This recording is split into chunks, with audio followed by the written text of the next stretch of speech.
Tribunal Constitucional.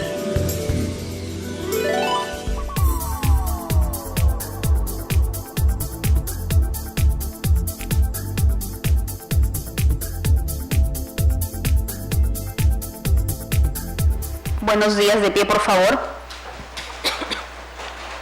Audiencia pública de la primera sala del Tribunal Constitucional, Lima, 19 de julio de 2012, presidida por el magistrado señor Óscar Urbiola Jani e integrada por los magistrados señores Juan Vergara Botelli y Fernando Calle Jayén. Secretaria de sala, doctora Janet Otárola. Muy buenos días, sírvase tomar asiento. Señorita relatora, dé cuenta de las causas. Se inicia la audiencia. Señor presidente, señores magistrados, muy buenos días. Daré lectura de los pedidos de informe en las causas que se han programado para el día de hoy. Causa número 5, expediente 2527-2012, proceso de amparo, seguido por Santos Zacarías Olivares Olivitos contra la ONP. Señor presidente, solicita el uso de la palabra por la parte demandada la doctora Miluska Fiorella Rodríguez Roca.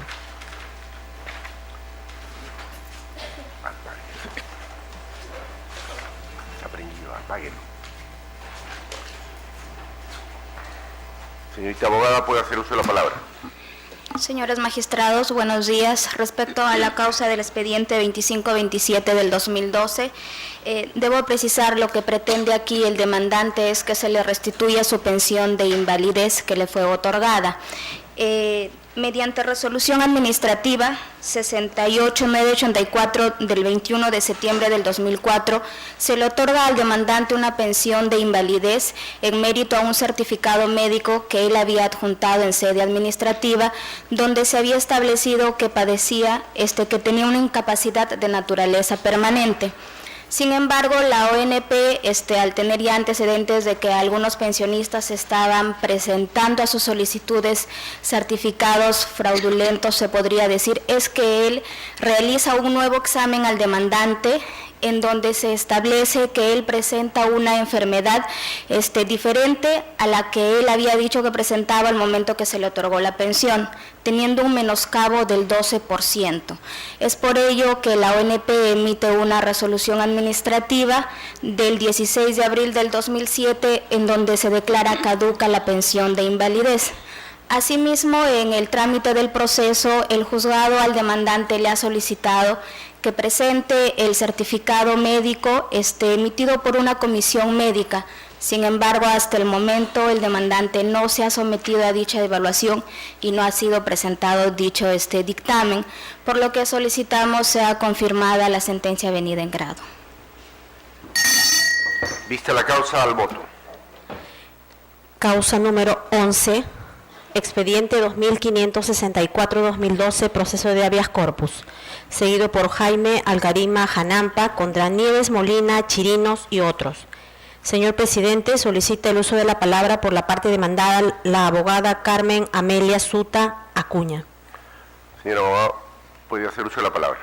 Señor presidente, señores miembros de esta sala, efectivamente el expediente 2564 del 2012 viene a esta sede en virtud del recurso de agravio constitucional interpuesto por la parte contraria contra la sentencia de vista dictada por la Sala Mixta Transitoria de Ventanilla, que declaró infundada el habeas corpus presentada por el señor Jaime Algarima Janampa y declara improcedente su pedido de cese a la obstaculización de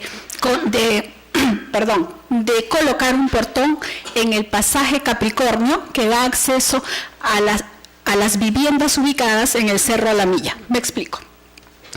Señores magistrados, nuestra parte, la parte demandada, consideramos que la sentencia venida en grado, es decir, impugnada, constituye, no solamente ha sido dictada con las formalidades de ley, por cuanto tiene argumentación, se han compulsado los medios probatorios, sino que además se ha expedido en virtud de un proceso en el cual se ha respetado el debido proceso. Es más, no solamente cumple con la formalidad, sino también es una sentencia justa. Y lo digo ¿por qué? Porque efectivamente en el habeas corpus nosotros sabemos que lo que se pretende es restituir el Estado hasta antes de la violación de los derechos, en este caso de la libertad individual del supuesto agraviado. Pero en autos se ha demostrado fehacientemente que no ha habido ninguna violación a sus derechos. Es más, señores magistrados, lo que se ha probado es que esta acción de amparo se ha interpuesto para tratar de incumplir una sentencia que se encuentra consentida de acción de habeas corpus expedida por otro juzgado, que el juzgado mixto de Ventanilla, perdón, la sala mixta de Ventanilla, que ordenaba que no se coloque un portón que perturbe el ingreso o cierre el camino de vía pública que da acceso a un grupo de familias que habitan en el Cerro La Milla. Me explico. A la altura de la avenida Néstor Gambetta en el Callao, a la altura del kilómetro 14,5, existe un camino que puede ser carrozable o puede ser de herradura, pero es la única vía de tránsito. Nuestra parte, la parte demandada, en el proceso de habeas corpus número 507 del 2011, en el que se ganó esa habeas corpus en primera y segunda instancia, se ordenaba que se saque el portón que obstaculiza ese tránsito y que perjudicaba la libertad de tránsito efectivamente para las 25 familias que viven en el Cerro La Milla. El demandante ahora y sus hermanos, conforme ustedes verán, a fojas 105 y 106 de autos, lejos de acatar ese mandato judicial, intentaron reiteradamente en colocar ese portón. Reiteradamente existen los oficios de la comisaría de Márquez que remitía al fiscal provincial, y hoy inclusive hay un trámite en ese sentido, por resistencia al mandato de la autoridad, que trataban por todos medios de colocar ese portón, con la única finalidad de cobrar a aquella persona que pase o ingrese por esa vía. Hay intereses económicos en ese sentido. No tuvieron mejor idea que interponer la presente acción de habeas corpus por el otro hermano, el señor Jaime Alcarima Janampa, a efectos de señalar que como él no puede poner el portón, se están violando sus derechos.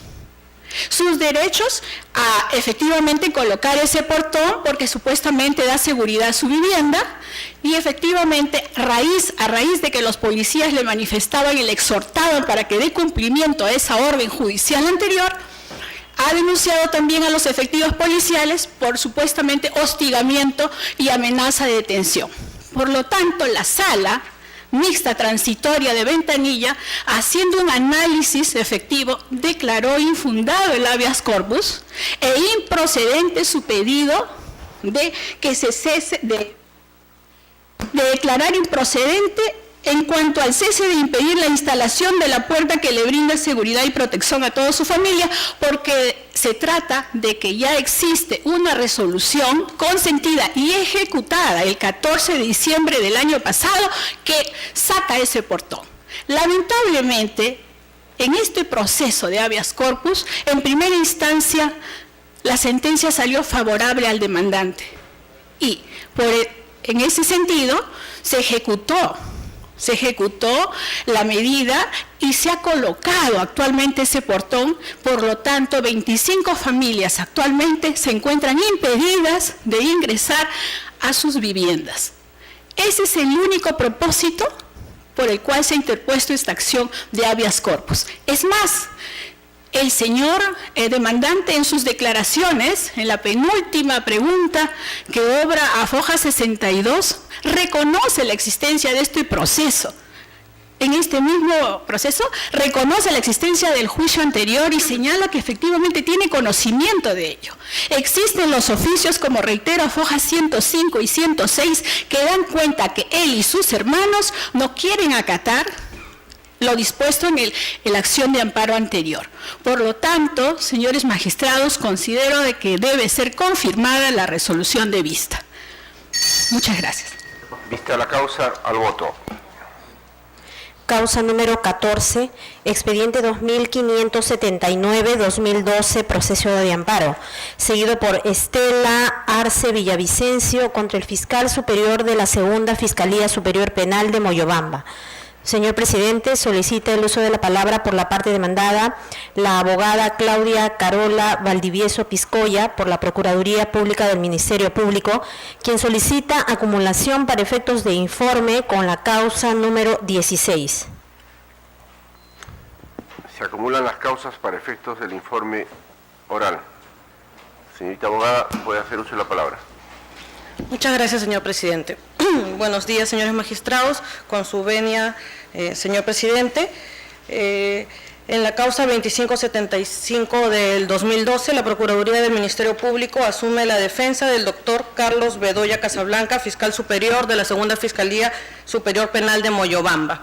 En el recurso agravio interpuesto en el proceso de amparo interpuesto por la señora Estela Arce Villavicencio, solicitando se declare improcedente el recurso de agravio que se presenta contra la sentencia de vista que revoca la sentencia de primera instancia de fecha 9 de diciembre del 2011, que en su oportunidad declaró fundada el presente proceso constitucional. Señores magistrados, básicamente fundamentamos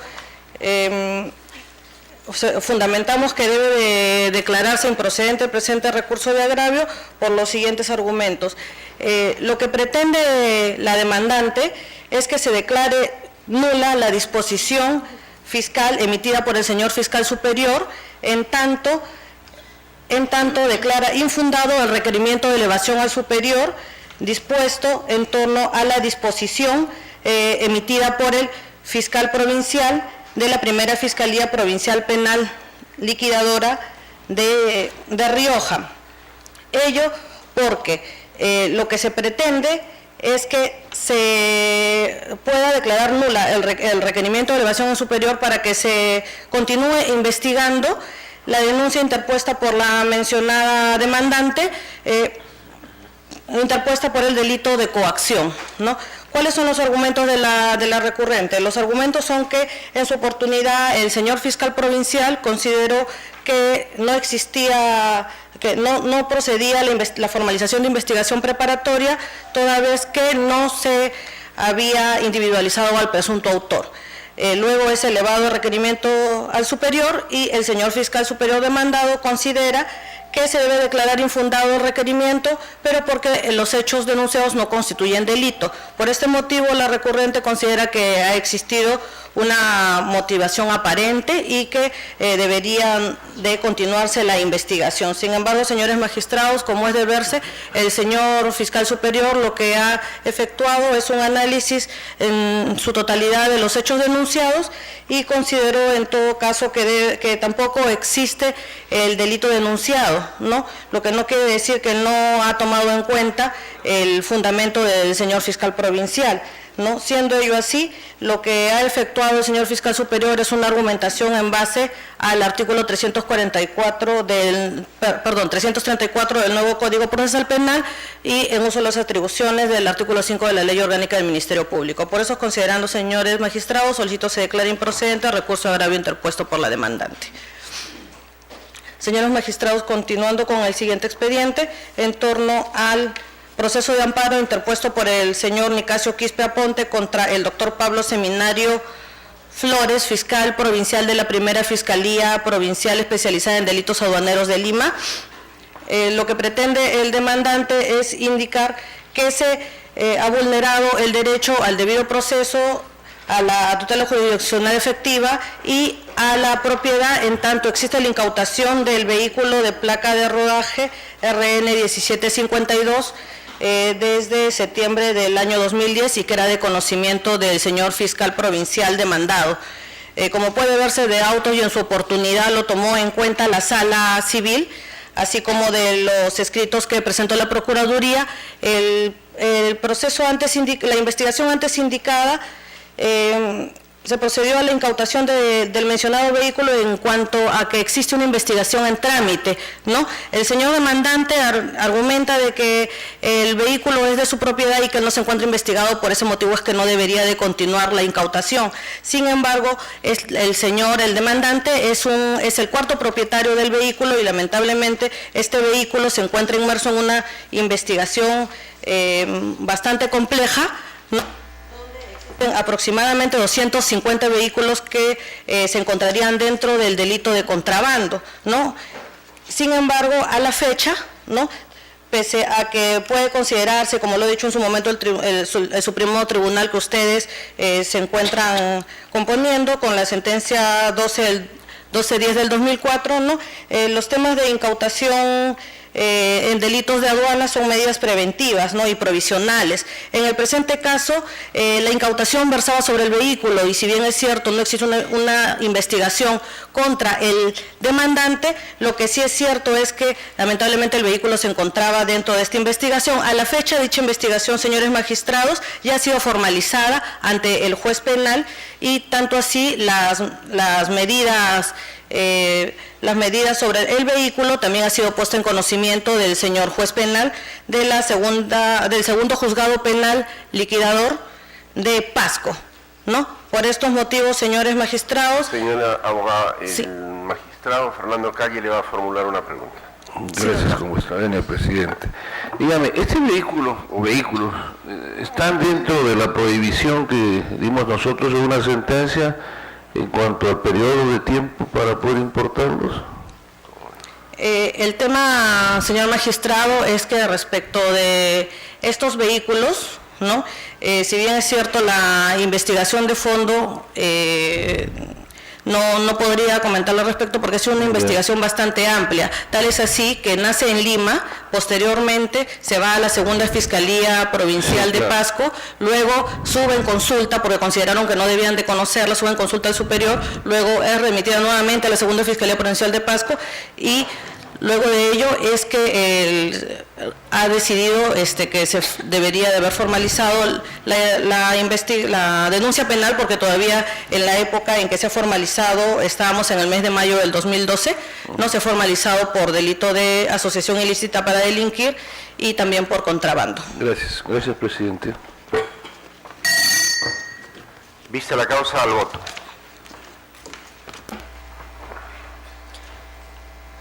Causa número 21, expediente 2588-2012, proceso de habeas corpus, seguido por José Luis Miranda Sancarranco y otros, contra Eloy Ramírez y de Montenegro y otros. Señor presidente, solicita el uso de la palabra por la parte demandante el abogado Wilmer Johnny Peña Vinces y solicita informe sobre hechos el señor José Luis Miranda Sancarranco. Sí.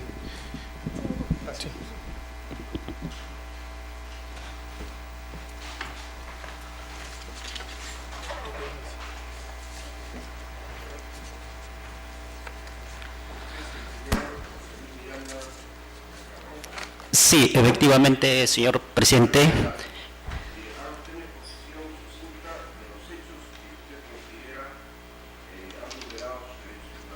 Sí, en primer lugar, muy buenos días, señor presidente. El vídeo se encuentra en el expediente, el mismo que no fue, dice el dicho, merituado en la primera instancia, ¿no? Y motivo por el cual se detiene a Brenilda Bramalca y Alicia Bazambera y a quien le habla mi persona José Luis Miranda Sancarranco, en la cual puedo, señor presidente, con su permiso, disponer unas tomas que se hicieron en el momento de los hechos que ocurrieron el día 29 de febrero del año en curso. Tengo en mi mano unas tomas hechas donde lamentablemente se pueden apreciar a la vista cómo es que se actuó el día 29 de febrero en presencia del fiscal doctor de la Segunda Fiscalía Corporativa Penal de Sarumía, Eloy Ramírez de Montenegro y Jiménez. Es así el caso. Lo que pido a usted, señor presidente, es justicia por lo causado a nuestras personas donde se pusieron nuestros derechos por el suelo y el mayor caso es de que se lo detuvo injustamente por este funcionario y no solamente por el funcionario público como es el señor fiscal Eloy Ramírez de Montenegro y también servidores públicos. Para concretar, ¿Usted ha sido víctima de una detención arbitraria? Sí, señor presidente. Ya. En eso consiste, digamos, la violación de los derechos fundamentales.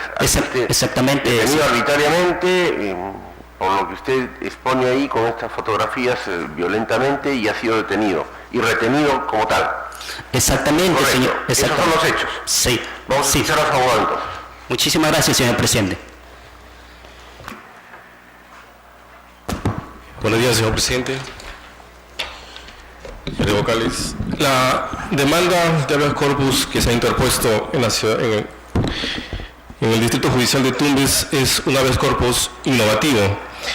Conforme a los hechos expuestos por mi patrocinado, yo tengo una resolución de alcaldía 156 que la firmó el exalcalde.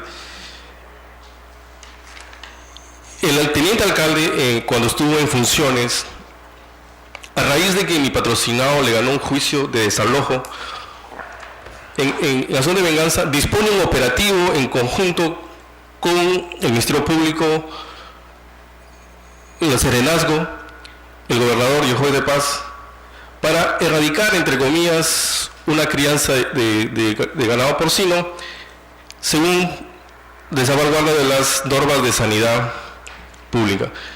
Pero es de indicar, señor magistrado, de que el habeas corpus ha sido declarado improcedente por el juzgado de investigación preparatoria de Tumbes. En ese extremo se apela a la sala de apelaciones y revoca el auto encauzando a el fiscal Eloy Ramírez y al mayor de la PNP, confirmando la improcedencia en el extremo de los funcionarios de la Municipalidad Distrital de Aguas Verdes, entre ellos el teniente alcalde, los funcionarios de rentas, el gerente municipal y un asesor legal. He de indicar, señor magistrado, que la ejecución de esta resolución de alcaldía no ha sido hecha por el ejecutor coactivo, quien es el funcionario encargado para la ejecución de esta resolución. Esta resolución de alcaldía adolece de vicios de legalidad porque no fue notificada a mi patrocinado. Y aún más, la erradicación de ganado porcino se establece mediante ordenanza municipal y de acuerdo a la Ley Orgánica de Municipalidades, esta es de competencia provincial. Estando la gravedad de los hechos, Brenda Vera Malca tiene más de 70 años, quien fue detenida arbitrariamente, sufrió un desmayo. Lejos de llevarla al centro de salud, la encerraron en un calabozo de la comisaría de Aguas Verdes por más de 10 horas. En ese calabozo también fue retenida su hija, quien estaba en estado de gestación, y el señor Sancarranco. Estos actos que violan los derechos humanos de estas personas, máxime, sin esa intervención de esa actuación administrativa, no hubo una orden judicial para intervenir. Es decir, se violó el domicilio de estos ciudadanos. Asimismo, el fiscal nunca solicitó la confirmatoria de la intervención de este domicilio. La sala de apelaciones de Tumbes establece de que no puede establecer una relación en el procedimiento administrativo. Es indicar que hay un error tanto del juzgado de investigación preparatoria como de la sala al establecer a nuestro criterio de que sí hay una vinculación, porque es en virtud de esta intervención administrativa que se ejecutan los actos arbitrarios. El habeas corpus innovativo busca revisar la constitucionalidad de este procedimiento administrativo. Máxime si se puede revisar las resoluciones judiciales, las actuaciones del Ministerio Público. ¿Por qué no podría revisarse las actuaciones de la Administración Pública si es que estas, como ya indiqué, están viciadas de ilegalidad al no establecerse un procedimiento por el ejecutor coactivo? En ese sentido, señores magistrados, mi patrocinado lo que busca con el habeas corpus innovativo es que no se vuelva a cometer estos actos arbitrarios ya que hay un ánimos de parte del regidor, un acto de venganza, y asimismo el fiscal Eloy en anteriores procesos ha sido quejado por mis patrocinados y vemos un ánimo de venganza en eso, por lo que... Señor abogado, por los hechos que ha narrado su defendido, aquí la detención arbitraria habría sido ordenada por un funcionario administrativo que es el ejecutor coactivo. La detención, el operativo fue dispuesto por el teniente alcalde. Lo que quiero enfocar es que este procedimiento no fue realizado por la ejecución coactivo, que es el encargado de la ejecución. ¿El coactivo puede ordenar una detención? No, me refiero al... Que los hechos no concuerdan con lo que usted está mencionando. Su defendido ha mencionado hechos relacionados con una detención arbitraria. ¿O hemos entendido mal? Para ordenar me pido un minuto para ordenar. La detención arbitraria que es sujeto mi patrocinado, la señora Brenda Vera Malca y su hija el día 29 de febrero, obedece a un operativo que la Municipalidad Distrital de Aguas Verdes solicita la erradicación de un ganado porcino en su vivienda. Pero ahí interviene el fiscal, interviene el juez. Es un operativo conjunto en que interviene el fiscal, el gobernador. ¿Y con producto de ese operativo lo detienen al señor? Lo detienen al señor Abrelinda Vera Malca, que es una anciana de 70 años, a su hija que está en estado de gestación, y a mi patrocinador no existe un proceso de abuso o resistencia a la autoridad, no tiene ningún proceso abierto. Él es, con intervención de un abogado, es que es puesto en libertad, ha estado 10 horas de retenido. Correcto. Está claro.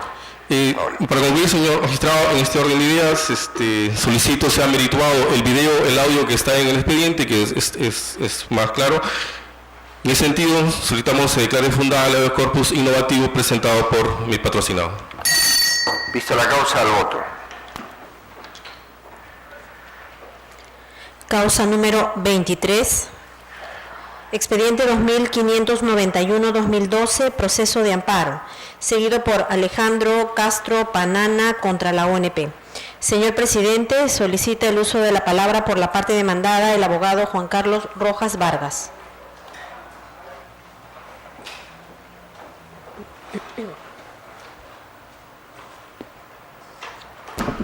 Señor abogado, puede hacer uso de la palabra. Señor presidente, señores magistrados, buenos días.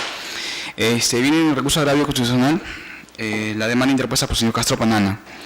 Dicha demanda tiene como pretensión que ordene el recálculo de su pensión de jubilación, ya que según este señor, la administración, el ex IPS, anteriormente no le había reconocido una pensión de jubilación marítima de acuerdo al decreto ley 21952. Voy a resaltar los puntos sobre los cuales han sustentado las sentencias que preceden, sino los siguientes.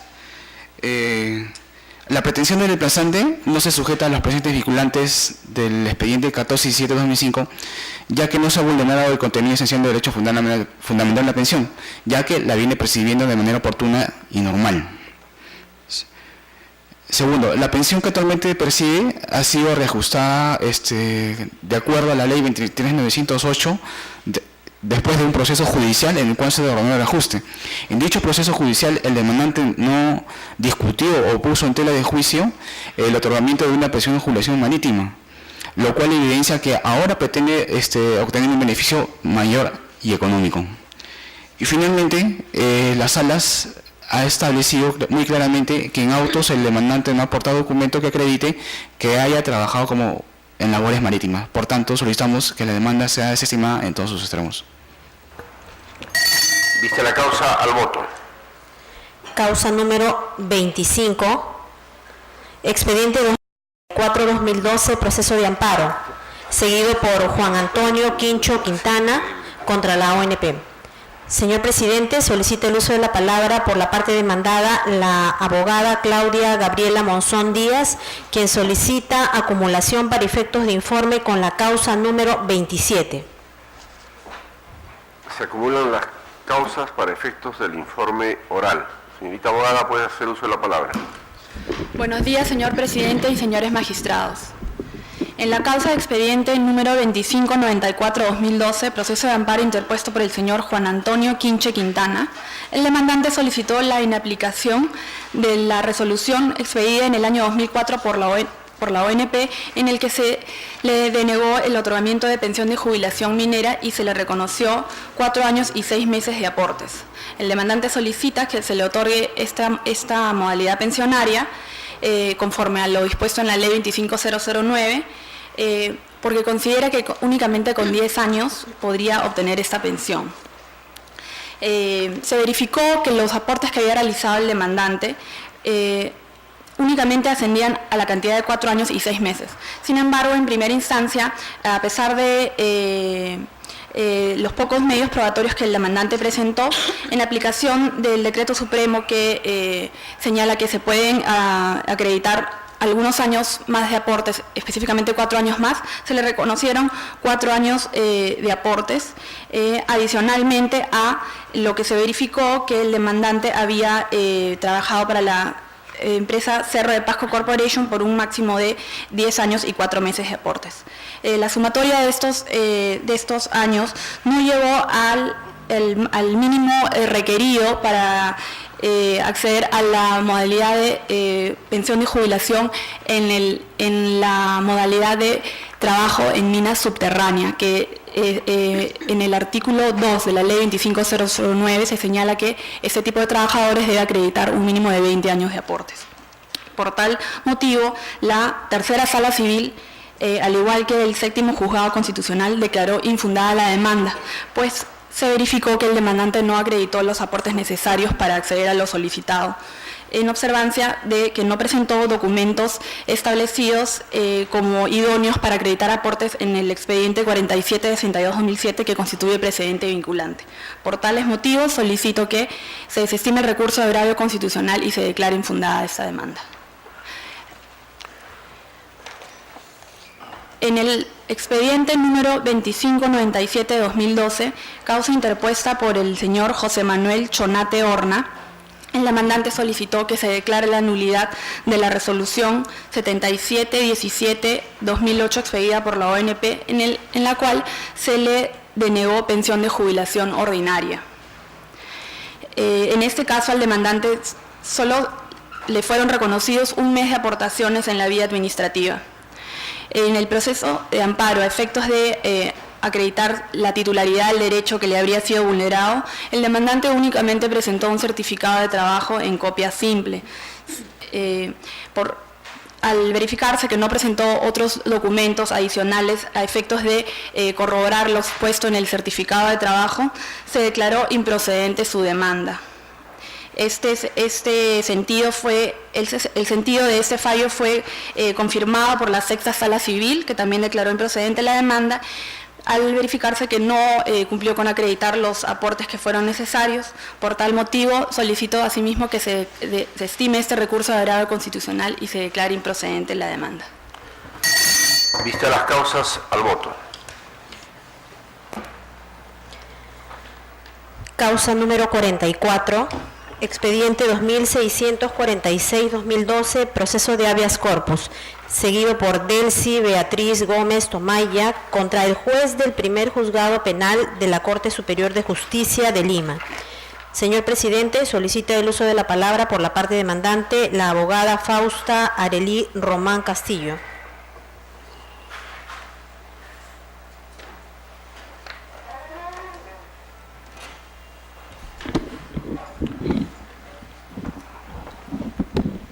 Abogada, puede hacer uso de la palabra. Señor presidente, señores magistrados, muy buenos días. El presente habeas corpus se ha presentado por haberse ordenado la detención de mi patrocinada, la señora Delcy Gómez Tomaya, vulnerando el inciso del artículo 2, del literal D, E y F del inciso 24 del artículo 2 de la Constitución, donde se protege el principio de legalidad, la presunción de inocencia, y donde se dice que el mandato de detención debe estar debidamente motivado. ¿Por qué se dice que se ha vulnerado el principio de legalidad? el juez, al momento de aperturar la instrucción en contra de mi patrocinada, lo ha hecho en base al artículo 176A del Código Penal, inciso 2, que a la letra dice: el que sin propósito de tener acceso carnal, regulado en el artículo 170, realiza sobre un menor de 14 años u obliga a éste a efectuar sobre sí mismo o terceros tocamientos indebidos en el que en sus partes íntimas o actos libidinosos contrarios al pudor, será reprimido con las siguientes penas. Inciso 2, si la víctima tiene de 7 a menos de 10 años. La denuncia realizada por la supuesta agraviada se ha señalado que los hechos supuestamente que los hechos se han realizado cuando la menor tenía 12 años, no 7 años. Es por eso que en su oportunidad la defensa ha presentado una excepción de naturaleza de acción, pues lo investigado y lo denunciado por la Fiscalía no estaban acorde con el auto apertorio de instrucción. Pidiendo que en base a ello se declare el sobreseimiento del proceso por tales motivos ya señalados. Sin embargo, la juez, no considerando nuestra excepción, lo único que hizo es aclarar el auto apertorio de instrucción mediante una resolución en un otro sí, ni siquiera en toda la resolución, en un otro sí, y siguió con el proceso. Lo que nosotros consideramos que ha vulnerado el principio de legalidad, pues no estaba de acuerdo con los hechos plasmados en la denuncia. Además, nosotros consideramos que se ha vulnerado la presunción de inocencia y la debida motivación, porque el juez, siguiendo ya con el proceso penal, pese a los vicios que ya se ha mencionado, ha sentenciado a mi patrocinada en base a un fundamento subjetivo, ya que, como dice en la sentencia, textualmente que le leo: si bien es cierto, dice la CUO, la foto que aparece en autos de propia versión de la agraviada se dio cuando la menor tenía 15 años, y por ende, si besó a los 15, besó a los 12, sin tener ninguna prueba fehaciente que corrobore dicho hecho. Además, señor juez, es por eso, señor juez, señores miembros del tribunal, que hemos apelado esta sentencia. Sin embargo, la sala ha confirmado dicha sentencia, dándole un excesivo valor probatorio a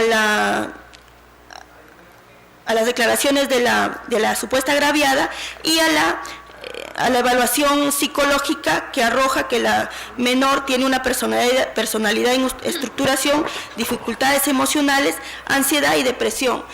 Abogada, el magistrado Fernando Calle le va a formular una pregunta. Gracias, presidente. Doctora, usted ha dicho, quisiera saber primero en qué etapa estamos del proceso ahí. Ya se ha sentenciado en segunda instancia. Ya confirmado. Confirmada. ¿Han interpuesto recurso de nulidad y la queja correspondiente? Sí, señorita. ¿Y todo lo han la Suprema también ha...? Que yo sepa, se ha presentado la nulidad, pero no lo han aceptado. No, pero presentaron una queja, porque la nulidad no la van a aceptar, pero vía queja probablemente sí llegó. No. No presentaron la queja. No. Ya, dígame, usted dice, la juez hizo jueza, no sé, hizo una aclaración en el auto apertorio. ¿En qué consistía la aclaración?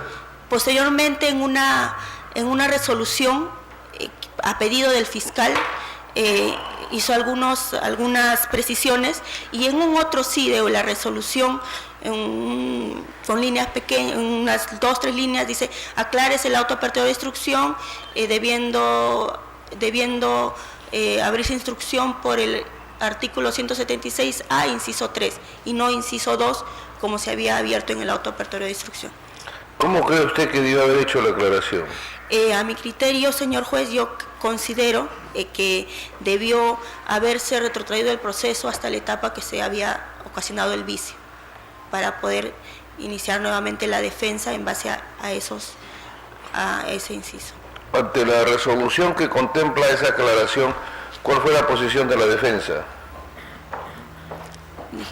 Producida la aclaración en un otro sí, con letras chiquitas, ¿qué hizo la defensa? ¿Cuál fue la posición de la defensa? Después de la aclaración ya se dio la sentencia casi Ya. seguida, y lo que se procedió ya... O sea, la aclaración se da caminado el proceso Exactamente. horas antes de la sentencia. No horas antes. Pero unos días antes de la Días sentencia. antes de la sentencia. Bueno, ahora, todas estas son facultades de la justicia ordinaria, como usted sabe.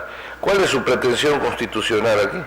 Lo que yo estoy pidiendo que, en base a que se ha vulnerado el principio de legalidad y la debida motivación de las sentencias, que se declare fundada el proceso de habeas corpus y se dicte la inmediata liberación de la señora, de mi patrocinada, Delcy Gómez Tomaya.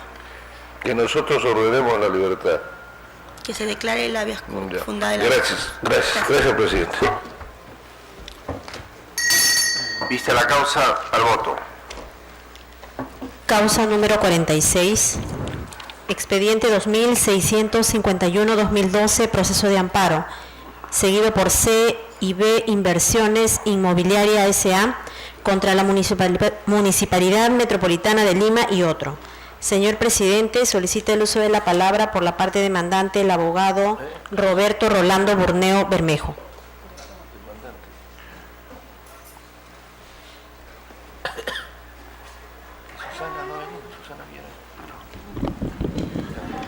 Señor abogado, puede hacer uso de la palabra. Buenos días, señores magistrados. El presente proceso se refiere a la vulneración de nuestros derechos constitucionales al debido proceso, tutela jurisdiccional efectiva y también, en el fondo, a los derechos de no discriminación, libertad de empresa y también de propiedad. Todo nace respecto de una nulidad que realiza la Municipalidad Metropolitana de Lima respecto a una licencia de construcción que había emitido la Municipalidad Distrital de Surquillo, declarando fundada una denuncia de un vecino de donde se había construido o donde se había dado la licencia, y disponiendo la nulidad de una licencia de construcción emitida por una municipalidad distrital respecto de una disposición de una municipalidad provincial, ¿no? Y aparte recomienda a la municipalidad provincial distrital que declare la nulidad de un certificado de parámetros que es el nacimiento de la licencia de construcción. Primeramente, la Municipalidad de Lima se ha inventado un procedimiento que es inconstitucional, que significa ver la legalidad de las licencias de construcción que emiten las municipalidades distritales. En principio es inconstitucional porque, por un lado, la facultad de habitaciones urbanas de emitir licencia de construcción es exclusiva, es una facultad exclusiva de las municipalidades distritales. Ninguna municipalidad provincial puede abocarse a esa función o abocarse a esa facultad, y tampoco la municipalidad distrital puede renunciar a la misma. En principio es inconstitucional y va en contra de todo procedimiento. Aparte, va en contra de la Ley de Habilitaciones Urbanas, la 29060, que establece exclusivamente que las municipalidades distritales son las facultades para emitir licencias de construcción. Por ese lado, es inconstitucional en principio esa norma, es decir, nos han sometido a un procedimiento inconstitucional. Peor aún todavía, agravando la situación, vulnera nuestro derecho de defensa porque frente a esta denuncia de este vecino no nos notifican el procedimiento, solo nos notifican el resultado del mismo. Es decir, el procedimiento inventado por la Municipalidad de Lima establece la no notificación al supuesto agraviado. En este caso, vulnera la propia Ley de Procedimiento Administrativo General que en el artículo 104 establece que cualquier procedimiento de nulidad de oficio debe notificarse al supuesto agraviado. Esto no lo hacen al final. Agravando el tema, la propia resolución, vulnerando incluso el derecho al debido proceso de la doble instancia, da por terminada la instancia administrativa, es decir, es de aplicación inmediata. Es por eso que nosotros interponemos una acción de amparo, porque ni siquiera el procedimiento establecido por la municipalidad nos permite apelar esta resolución. Termina la instancia administrativa ahí y es de aplicación inmediata. Nosotros, ya digamos, más o menos por abril del año 2010, que se dan esta licencia de construcción, el certificado de parámetros, nosotros comenzamos a construir. Cuando se declara la nulidad, que fue para abril del 2011, nosotros ya teníamos alrededor de 8 pisos construidos, ya teníamos el cascarón de los siguientes pisos, ya habíamos invertido grandes cantidades de dinero, ya habíamos hecho grandes inversiones, ya habíamos prestado, solicitado una línea de crédito sustancial, ya se habían vendido casi la totalidad de los inmuebles, ¿no? Es por eso que presentamos una acción de amparo, la misma que en primera instancia se declara fundada. Terminamos de construir en base a una medida cautelar, en base a la declaración estimatoria fundada de nuestra pretensión, y la sala declara improcedente nuestra demanda porque dice que debió verse a nivel de una acción contenciosa administrativa porque considera que había materia probatoria que debía dilucidarse y que la acción de amparo no era la vía correspondiente. Pero olvidaba que era evidente, no había mayor actuación, y el propio Tribunal Constitucional establece que cuando es evidente la vulneración de un derecho, cuando no es necesario actuación alguna, en este caso en base al derecho de defensa, porque ni siquiera se nos notificó, no es necesario acudir a la acción contenciosa administrativa. Es más, vulnera nuestro principio de libertad material o de igualdad material, en el sentido que en la zona donde se ha construido este edificio, existen edificios de igual factura, ¿no? El perfil arquitectónico de esa cuadra, que es en la avenida principal de Surquillo, es de 12 a 15 pisos, ¿no? Entonces, y nosotros hemos adjuntado al proceso fotos, hemos visto tanto de nuestro edificio como los colindantes, como para que se tenga una idea, y también hemos adjuntado las pruebas de que ya el edificio está construido y que existen terceros de buena fe. Abogado, el magistrado Fernando Calle va a formular una pregunta. Correcto. Gracias, presidente. Abogado, ¿por qué razones? Usted primero habla de la total autonomía que conocemos de los municipios, en estos casos inclusive distritales, relativa creo, porque la municipalidad provincial, al cual decirme usted que de oficio ha anulado, ¿no? ¿Reconoce usted la facultad de oficio de anular de la municipalidad provincial? No, porque las municipalidades en principio son 3 niveles que existen, pero no son niveles jerárquicos, son niveles de coordinación. Ustedes lo han establecido a nivel de diferentes fallos. Una municipalidad provincial no puede abocarse a un procedimiento que conoce o que exclusivamente establece una municipalidad distrital. Usted quiere decirme, abogado, perdón, que cuando un ciudadano encuentra su derecho lesionado en un municipio distrital, tendría que ir de frente al contencioso o al amparo dando por agotada la vía interna, no apela de ello, no llega a la municipalidad provincial como resolución final. En este caso no, lo que tiene que agotar si el vecino hubiese sentido vulnerado, hubiese acudido a la municipalidad distrital, hubiese pedido la nulidad de oficio de la propia municipalidad distrital, pero no a la municipalidad provincial, porque la distrital no depende jerárquicamente de él. Agotada la vía administrativa, ha podido ir a la vía judicial, como cualquiera de nosotros, pero la municipalidad provincial no puede inventarse un procedimiento que no está en la ley. ¿Cuál es la razón de haber anulado la licencia? La licencia fue porque la municipalidad provincial considera que se ha vulnerado su facultad de establecer la zonificación de esta cuadra, cuando la propia distrital nos dio la licencia de construcción sobre la base de que en toda la cuadra ya había establecido un perfil arquitectónico único. Sobre una zonificación que ya estaba establecida, se acogió la distrital, o sea, estaba señalada. Claro, nosotros solicitamos, es más, primero nos dan el certificado para... ¿Después se varía la zonificación? No, la zonificación es la misma, no se ha variado. Ellos consideran que ellos debieron haber respetado ciertos procedimientos, ¿no? Y que se había de alguna forma vulnerado al vecino, ¿no? ¿Y usted no cree que esa violación a la que atribuyen genera la motivación de un debate, de alguna probanza que tenga que realizarse? Es cierto, por un lado podría ser ese el tema, pero lo principal es que se nos vulneró el derecho de defensa, ¿no? O sea, nos declaran la nulidad sin siquiera notificarnos. Cualquier procedimiento de oficio que cualquiera de nosotros podemos ser pasibles. Pero hay necesidad de un debate de prueba, algo, ¿no es cierto? Pero el derecho de defensa vulnerado es evidente, ¿no? Evidente, no hay debate si se ve el fondo. Habría debate si se ve el fondo, pero el tema procedimiento... ¿En qué estado se encuentra que está finalizada su construcción, pero se ha ordenado por parte del municipio provincial alguna medida que perjudique seriamente su a su patrocinado. Se ordenó a la Municipalidad Distrital que ejecute esta resolución. Nosotros hemos presentado ya un procedimiento de suspensión en base a que existía un proceso de amparo y se ha suspendido la ejecución coactiva. O sea, nuestros derechos se han visto vulnerados por todas partes. Incluso hemos tenido que paralizar una ejecución de demolición del edificio. Entonces, por eso es que acudimos a la acción de amparo. Ir a un contencioso administrativo significaría que nuestros derechos, al finalizar este procedimiento de contencioso... Perfecto, quiero entender algo. Cuando la Municipalidad Provincial anula la licencia, ustedes paralizan. Paralizamos, y sí. Cuando obtienen una cautelar... Obtenemos una cautelar y obtenemos la suspensión. Ahí recién empiezan a elaborar. O sea, en ningún momento han actuado con rebeldía a las disposiciones. No, para nada. Es más, el ejecutor coactivo suspendió y luego quiso demoler y nosotros presentamos una demanda de suspensión de la ejecución coactiva. Nunca construimos sin estar amparados, digamos... Esa era mi pregunta. Sí. Gracias. Concluya, señor abogado. Muchas gracias, señor magistrado.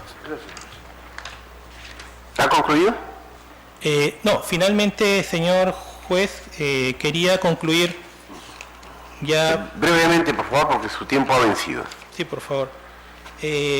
Como repito, se han lesionado nuestros derechos constitucionales al debido proceso, los derechos de defensa, también a la igualdad material, a la no discriminación que existe en la zona, a nuestra libertad de empresa, dado que existen fuertes inversiones, al principio de buena fe que hemos construido en base a unas licencias que nos ha dado la municipalidad competente. Finalmente se ha vulnerado el principio de no lesividad y de no abocación de las municipalidades provinciales respecto de facultades exclusivas de distritales, y finalmente lo que solicitamos es que frente a una ejecución inmediata de una nulidad de oficio, solicitamos que se declare nula esta nulidad, se declare fundada nuestra demanda y se amparen nuestros derechos constitucionales vulnerados. Vista la causa, al voto. Causa número 47, expediente 2654-2012, proceso de amparo, seguido por Luz Chiroque Villagómez contra la Dirección General de Promoción Agraria del Ministerio de Agricultura y otro. Señor presidente, solicita el uso de la palabra por la parte demandante el abogado Óscar Alberto Barreto Flores. Gracias. Abogado, puede hacer uso de la palabra. Señor presidente, muy buenos días. Señores magistrados, buenos días. Viene en recurso de agravio constitucional a esta sala a fin de que se declare fundado nuestro recurso y se revoque la sentencia emitida por la primera Sala Civil de Lima, con la cual, reformando la sentencia de primera instancia, declara infundado nuestro recurso constitucional de acción de amparo. Está aprobado en autos que mi patrocinada ingresó a trabajar en el mes de julio del año 95 hasta el 30 de enero del año 2009. En el año 2007, en el mes de noviembre de 2007, suscribe un contrato laboral, porque anteriormente venía suscribiendo contrato de servicios no personales y después suscribe un contrato laboral con el Consejo Nacional de Camellos Sudamericanos, que es una dependencia autónoma del Ministerio de Agricultura. En el año 2007, también en el mes de febrero de 2007, se emite el Decreto Supremo 012-2007 Agricultura, mediante el cual se fusiona, entre otras entidades, el CONAS con el INRENA, con la Dirección General Agraria y con el Ministerio de Agricultura. Este proceso de fusión, señores, demora aproximadamente año y 7 meses, hasta que en el año 2009, más o menos en enero de 2009, emiten el Decreto Supremo 001-2009 Agricultura, modificando el cuadro ROCS del Ministerio de Agricultura y disponiendo que aquellos trabajadores que vengan de entidades que tengan el régimen legal 728, o sea, de la actividad privada, puedan incorporarse al Ministerio de Agricultura, bajo ese mismo régimen.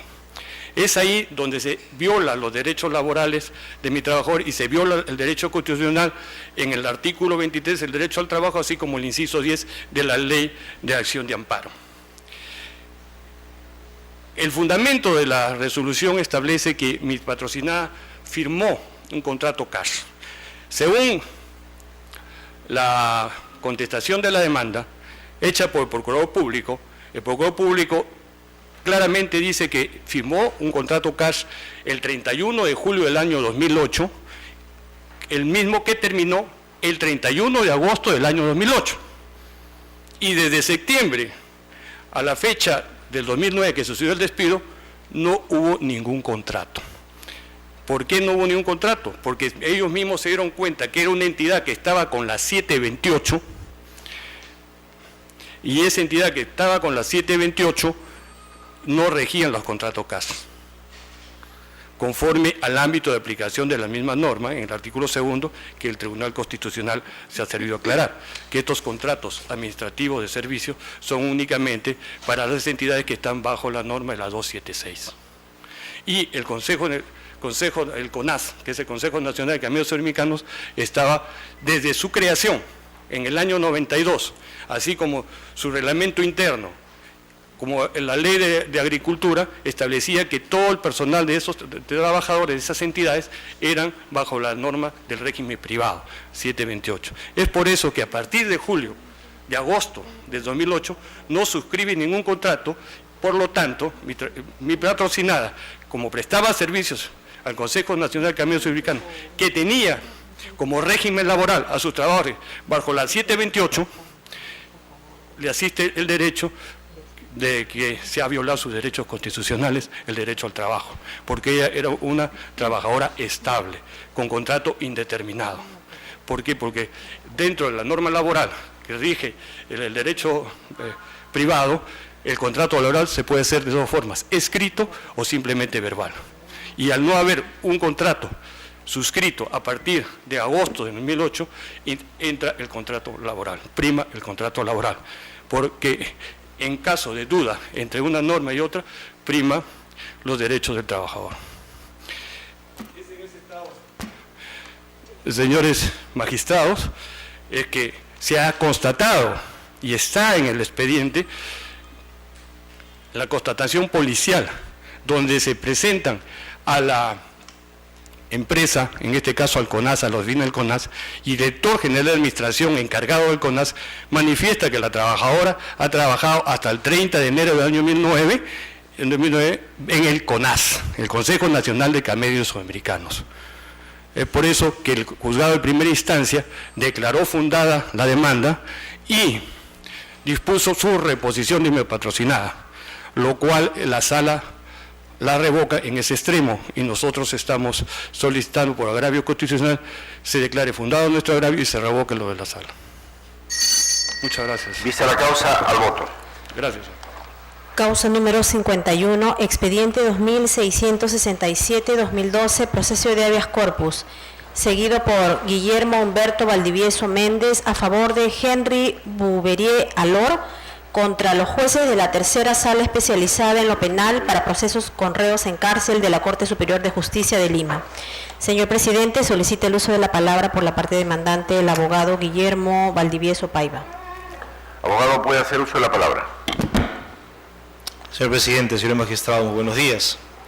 Venimos a sustentar la demanda de habeas corpus presentada por mi patrocinado, el abogado Henry Bouverier Alor, contra los miembros de la tercera sala penal reos en cárcel de la Corte Superior de Lima, a raíz de la resolución emitida el 15 de noviembre del 2010, demanda que fue declarada infundada en primera instancia por el 12º juzgado especializado en lo penal de la Corte Superior de Lima y confirmada por la sentencia de la primera sala penal de la Corte Superior de Lima del 28 de marzo del 2012.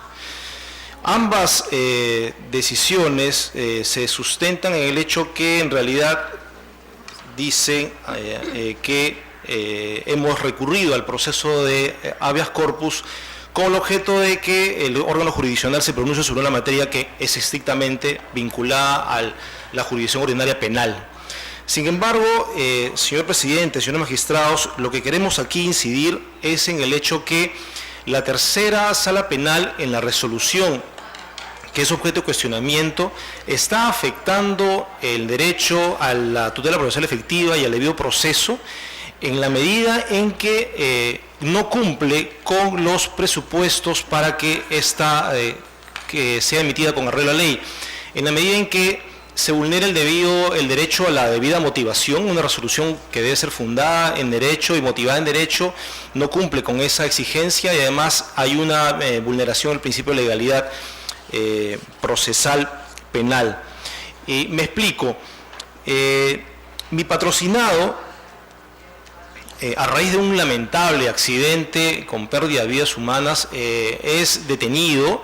Se expide, en este caso el 18º Juzgado Penal de Lima, expide un mandato de detención, y posteriormente, luego del periodo de carcelería y a raíz de un pedido de modificación del mandato de detención por un mandato de comparecencia, la tercera sala penal determina la variación del mandato de detención por un mandato de comparecencia restringida, atendiendo a un conjunto de consideraciones vinculadas con la situación de mi patrocinado, el hecho de que tiene un domicilio conocido, el hecho de que tiene de su condición de profesional, de que ha llegado a un acuerdo con los familiares de los agraviados, entre otras consideraciones que determinan que corresponda emitirse un mandato de comparecencia restringida.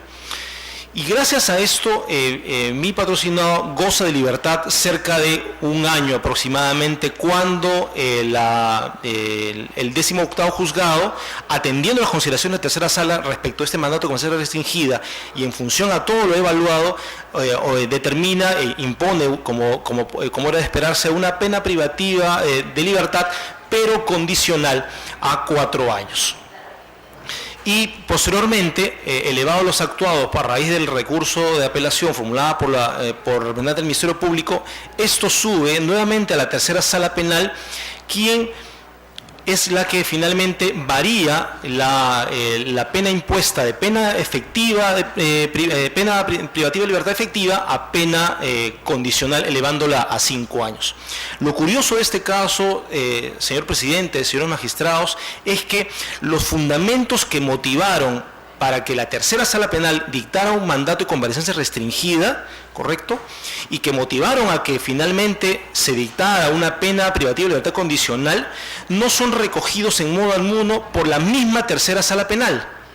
Cuando la sala penal ve en apelación este tema, y teniendo en cuenta inclusive que el vocal ponente fue el mismo que el que determinó el mandato de comparecencia restringida, no tomó en cuenta que los elementos de juicio para determinar la libertad de mi patrocinado se mantenían subsistentes, y no aportó ninguna congruencia respecto de esta decisión adoptada por la tercera sala penal, porque en un lado señalan fundamentos suficientes, sólidos, para determinar un mandato de comparecencia restringida, y luego más adelante, sin ningún hecho nuevo, sin ninguna otra prueba y sin ni siquiera desvirtuar todo aquello que anteriormente dijo, la misma tercera sala penal con el mismo vocal ponente determina ahora que debe determinarse una pena efectiva, privativa de libertad efectiva.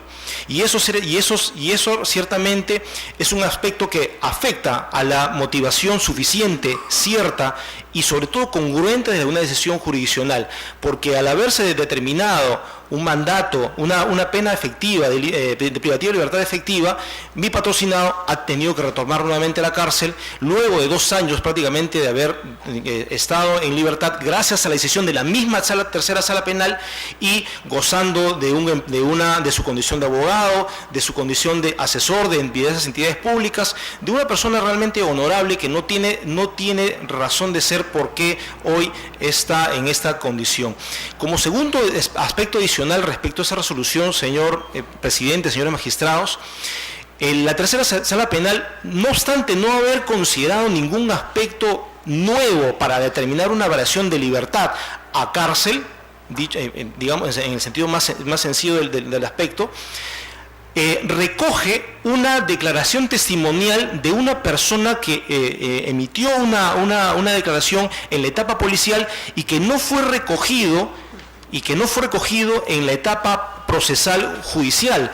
Y no fue recogido porque esta persona que formula el testimonio o su declaración testimonial no estuvo acompañado ni de fiscal ni de abogado, y por esa razón no es recogido. Sin embargo, esa declaración, que es ilegítima en realidad para el efecto del proceso, es recogida por la tercera sala penal para sustentar por qué tiene que variarse esta condición de pena, mandato de comparecencia restringida a una pena de libertad efectiva. Y ahí también hay una lesión al principio de legalidad procesal penal, que es propio del contenido esencial, del contenido esencialmente protegido del derecho a la debida motivación, del derecho al debido proceso y por ende como derecho conexo al derecho a la libertad individual. Por esas consideraciones, señor presidente, señor magistrado, solicitamos sea declarado fundado el habeas corpus interpuesto. Vista la causa, al voto. Causa número 52, expediente 2672-2012, proceso de amparo, seguido por Isaac Cecilio Baltasar Ventosilla contra RIMAC Internacional, Compañía de Seguros y Reaseguros S.A. Señor presidente, solicita el uso de la palabra por la parte demandada el abogado Luis Armando Arroyo Portocarrero. Abogado, puede hacer uso de la palabra. Con su venia, señor presidente, señores miembros del colegiado. Venimos a solicitar a este colegiado se sirvan declarar la improcedencia de la demanda conforme se ha resuelto en primera instancia y por la Corte Superior por los fundamentos que me permitiré exponer. En primer lugar, señores magistrados, en el presente proceso se ha configurado el supuesto de improcedencia por contradicción de evaluaciones médicas, pues de un lado se tiene el certificado médico expedido por el Hospital Departamental de Huancavelica, que establece 71% por neumoconiosis, y de otro lado el dictamen médico expedido por la Comisión Médica Calificadora de Incapacidad de las entidades prestadoras de salud, que establece 20% de menoscabo por hipoacusia sin menoscabo neumológico. Por este solo mérito, al existir estas evaluaciones contradictorias en aplicación de los precedentes vinculantes dictados por este tribunal, correspondería declararse la improcedencia de la demanda. Pero fuera de ello, señores magistrados, hago mención a que en este expediente se acompaña también y se adjunta un certificado médico del Hospital de Huancavelica. Y sobre estos certificados médicos del Hospital de Huancavelica existen diversas sentencias, inclusive expedidas por este mismo colegiado, en las que no se les da valor alguno en razón de existir un procedimiento penal, una denuncia penal sobre los funcionarios que lo emitieron. Es así que se tiene, por ejemplo, el expediente 2294 del 2011, en el que con fecha 2 de septiembre de 2011, este mismo colegiado expidió sentencia declarando la improcedencia de la demanda por tal consideración. Y después una sentencia posterior, en el expediente 4528-2011 del 25 de enero de 2012, en el que se declara la improcedencia de la demanda por haberse acreditado pues que los médicos del Hospital del Ministerio de Salud de Huancavelica se encontraban encausados por el presunto delito de libramiento de documentos falsos. Asimismo, señores magistrados, esta demanda es improcedente, pues tampoco el demandante ha cumplido con acreditar la relación de causalidad entre sus labores habituales y las enfermedades profesionales que alega padecer. Ustedes podrán verificar de autos que su certificado de trabajo se señala que desempeñó con el cargo de supervisor en servicios de administrativos y archivo. Es decir, señores magistrados, el demandante en ningún momento realizó labores propias de la actividad minera, y sobre este aspecto ya este mismo colegiado ha expedido la sentencia del 20 de abril del 2012 en la causa número 702 del 2012, en el que se declara la improcedencia de la demanda por haberse acreditado que el demandante no prestó en efecto labores mineras. Por esas consideraciones, señores magistrados, solicitamos se declare la improcedencia de la demanda. Es lo que tengo que informar. Vista la causa, al voto. Señor presidente, doy cuenta a usted que en las demás causas programadas para el día de hoy no hay informes orales por no haberlo solicitado conforme al reglamento o porque no se han apersonado para realizarlo. Al voto las demás causas. Se levanta la audiencia.